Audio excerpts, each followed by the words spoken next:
是光源氏对于六条玉溪所强烈的爱感到恐惧，六条玉溪所洗不去的罂粟味，其实是光源氏对他的成见和抹黑。日本的平安时代呢，神道教的影响极大，贵族们大到是否去上朝，是否要诵书或者阅读文书，小到何时洗澡，何时去妻子家中，甚至出门时要去找哪个方位的朋友，都习惯先占卜吉凶再做决定。平安时代成书的世界最古老的长篇小说《源氏物语》中也有关于这些灵性的故事，自然也就不奇怪了。话都说到这儿了，看过《源氏物语》的小伙伴肯定已经猜到了，有一位《源氏物语》中的女性就以生魂之能给读者留下了深刻印象。是的，今天我们要介绍的就是六条玉溪所。有一部分的日本高中语文教科书中也节选了六条玉溪所相关的章节。文豪濑户内纪听也曾经评价说，葵之上做主角的葵和六条玉溪所做主角的弦木二铁是《源氏物语》中最精彩的部分，所以她算是书中比较知名的女主角。而且其实她在日本的《源氏物语》爱好者中的人气还挺高的，病娇贵族大小姐设定嘛，总是有莫名的魅力。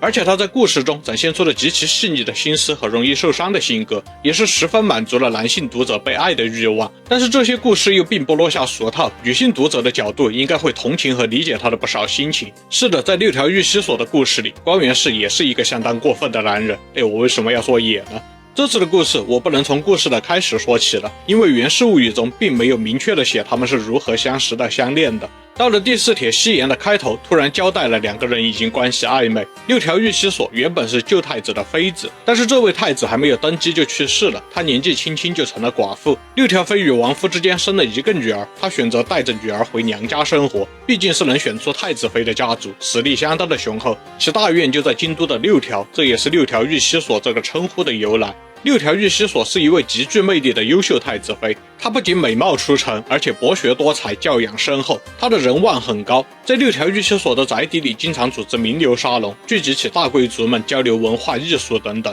当时才10几岁的光源氏，一开始就是单纯的被这种高度的社会承认度所折服，就想要与如此优秀的女性交往，于是向六条玉溪所展开了猛烈追求。不过六条玉溪所比光源氏年长很多，又是前太子妃，并没有给光源氏好脸色。《源氏物语》中就直接描写了光源氏对于六条玉溪所的想法是，确实漂亮又有才华，但是那个不苟言笑的氛围让人压力很大。总之在书中没有明确交代的情况下，大概进入第4帖时，光源氏和六条玉溪所开始了交往。另一方面，光源氏也有正妻，乃是左大臣的女儿葵之上。葵之上也是家世极其显赫，因为岳父的权势极重，光源氏跟他在一起时就得一起应付他的父亲，这常常让光源氏也感到头疼。所以在与葵之上的关系中，光源氏也感受到了束缚。其实葵之上本身就是左大臣家按照太子妃的预期来培养的，所以六条玉溪所和葵之上之间是有角色投射的。这两位都可以说是作为贵族女子挑不出任何毛病，从小接受了精英培养，地位尊贵，自尊心非常强，都比光源氏年长，到了后来也都喜欢光源氏，但是客观上几乎不可能对他撒娇示弱。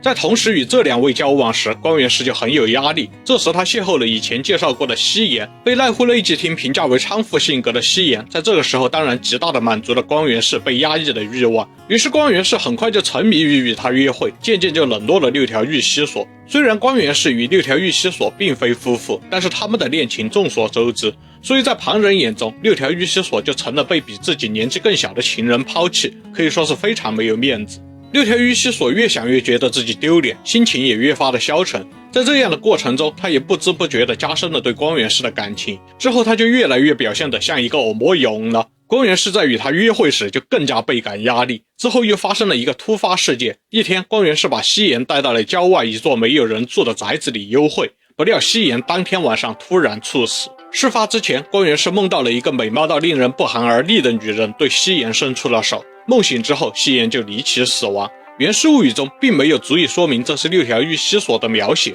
但是看起来就像是六条玉溪所的生灵所为。光源氏就对自己逐渐疏远了六条玉溪所这件事抱有负罪感，但是他的心里又常常会拿六条玉溪所和西岩做比较，觉得要是六条玉溪所能够放下过于高傲的自尊心就好了。这样一想，又觉得好像一切都是六条玉溪所自己的问题。随着光源氏心中的这种内疚和烦闷日益加重，最终竟然变成了恐惧。而六条玉溪所也在这种氛围中感到光源氏对自己的爱在慢慢的远去。之后同虎帝退位，光源氏的异母兄弟即位，六条玉溪所的女儿也因此担任了斋公。所谓斋宫是指的代表天皇前往伊势神宫的巫女，必须要是尚未出嫁的内亲王才有资格去担任。六条玉溪所觉得金钟不值得留恋了，考虑要不要跟着女儿一起下伊势。得知此事之后，一向溺爱光源氏的佟湖远难得严厉地提醒光源氏说，她可是前太子妃，是非常尊贵的女子，你可不要像对待普通的女子一般随随便便地对待她。这让光源氏多少有些沮丧，但是并没有改变对六条玉溪所的态度。然后到了京城里的魁稷，光源氏担任斋王代，人们纷纷前来见识光源氏的绝世美颜。六条玉溪所也悄悄地在一辆低调的牛车中，他明知道光源氏对自己已经冷淡，但是仍想看到他风光的样子。然而就在六条玉溪所的车子在排队等候时，却突然闯入了另一辆车，强行插队，还要把他的车往外面挤。那辆车里坐着的正是光源氏的正妻魁之上。六条玉溪所的车被挤得无法立足，甚至局部都被撞破了，这是《源氏物语》中的名场面之一，称为车争夺。他感到沮丧，想要直接回去了，可是偏偏此时四处都是人潮与车马，他们一行人一时挤不出去。然后他听到了周围人喊道，是光源氏大人来了。然而光源氏连看都没有看他们一眼就走了过去，却又在魁之上的车前停了下来，小心翼翼地跟魁之上打招呼。六条玉溪所见状，感觉自己完全成了败犬女主角，心里的苦楚一下子涌上来，觉得魁之上做得太过分了。光源氏听说了车争夺的事情，又想去安慰六条玉溪所，但是被用各种理由推脱。光源氏也觉得这个人老是端着个态度，这样搞真的很累，便放弃了六条玉溪所，转而去二条院接小弱子出来逛祭典。至此，六条玉溪所心力交瘁，光源氏漠不关心的态度和让他在众人面前丢脸的魁之上，都极大地加重了他的压力。不过光源氏小心应对魁之上的真正原因，是因为这个时候魁之上已经怀孕了，然后临近生产的魁之上又似乎遭到了灵异纠缠而陷入了痛苦，即使请来了高僧驱邪也无能为力。于是又有流言说这是六条玉溪所的生灵作祟。光源氏思来想去，还是决定硬着头皮去找六条玉溪所。可敲开门之后，他也只会支支吾吾的道歉，而且第二天光源氏的后召也是到了傍晚才送到，信里还写着魁之上的身体状况不好，我不能离开他。总之满满的都是借口般的托辞。看完之后，六条玉溪所更加的郁闷。这次他给光源氏回信的和歌是《源氏物语》中数一数二的名篇，大意是明知道恋情之路满是泥泞，双袖因泪水层层而湿，心却仍然无法离开这深陷的沼泽。他把自己比作在烂泥中挣扎的农夫，借此道出爱得痛彻心扉却又无处排遣的煎熬。即使明知光源氏的心早已不在自己身上，六条玉溪所仍然放不下对他的思念。加之世间谣传纠缠魁之上的邪祟就是六条玉溪所的生灵，虽然他想要极力否认，但是他又确实发现自己睡了朦胧时会发现自己出现在从未去过的魁之上家中，并且抓住对方的头发撕扯殴打。六条玉溪所就想，死后成为怨灵尚且是罪过，而我竟然在活着的时候就已经被当成生灵作祟了，我怎么会活得这么失败？于是他一次次地告诫自己要放下光源氏，但是人又怎么可能控制自己不去想什么呢？而且六条玉溪所本就是执着的性格，这反而让六条玉溪所变得更加难以割舍感情。这种情况维持到了魁之上临盆生产时，左大臣府里当然请来了不少厉害的高僧做法事，祈求平安生产。可这邪祟怎么也赶不走，魁之上的体力眼看已经到了极限。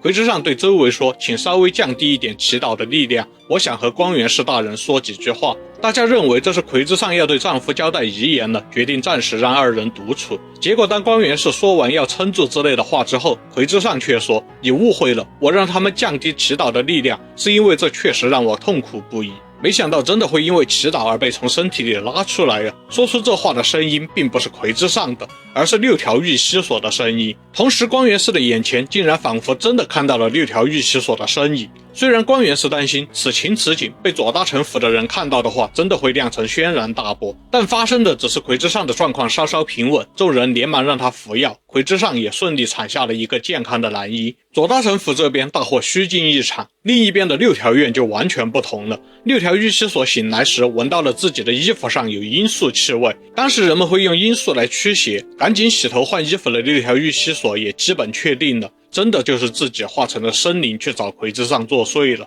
就在这时，又传来了消息，魁之上的情况好转没有多少时间，又突然恶化，已经去世了。得知之后，六条御司所最担心的是，魁之上临终时，光源氏究竟有没有看到自己化作生灵出现在他的身旁，于是写了一首表达对失去魁之上感到悲伤和安慰光源氏一丝的和歌送去探口风。不久之后，光源氏回信，这尘世犹如朝露一般短暂，无需再心存怨恨或执着，一切都是虚幻。显然，光源氏看到了六条御司所的生灵，这帮助六条御司所下定了决心，离开这种纠缠不清的日子，决定陪同女儿前往一世。这也意味着由六条御司所提出了分手。源氏物语第10帖贤木，这是从他与光源氏分手，踏上前往一世的行程开始的。眼看六条御司所真的要离开京都，光源氏这才慌了。想到六条御司所现在要去那么遥远的地方，肯定会觉得我这个人冷淡无情吧。于是光源氏决定再去见他一次。六条御司所虽然犹豫，终究还是开门迎接了光源氏。见面之后，光源氏觉得自己以前只是嫌他爱得太深，想要保持距离感，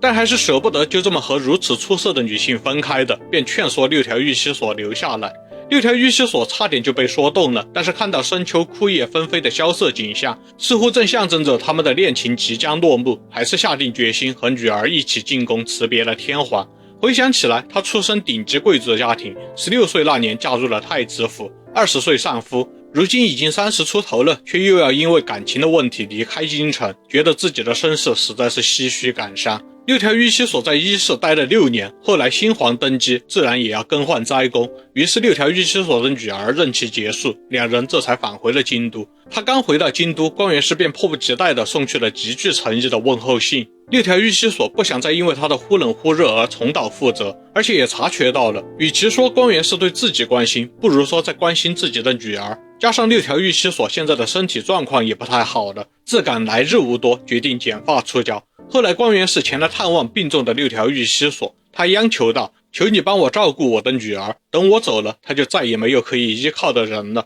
但是你绝不要让她变成你的情人，我不想让她在那些嫉妒心重的女子中间受苦。按照常理，和自己前女友的女儿交往本就不可理喻，更何况这个女儿还是一世神宫的斋宫，这可是毒神。但是六条御司所已经完全看懂了光源氏，他就是会对绝对不能碰的女性反而容易投入异常的执着与感情，同时光源氏又从来不会对任何一个情人真的放任不管，尤其是无依无靠的情况，光源氏绝不会坐视不理。所以六条御司所说出的这些遗言，言必撒手人寰。在六条御司所的故事中，也许光源氏才是他人生中真正意义上的初恋，正是这段恋情让他懂得了嫉妒与怨恨，偏偏又被这突如其来的强烈感情搞得不知所措，最终走向了崩溃。他也给予了光源氏真正的纯粹的爱。到此为止的故事，其他的光源氏情人都或多或少的有求于光源氏，唯有六条御司所全然无求，只是单纯的希望光源氏能够像自己爱他一样的爱自己。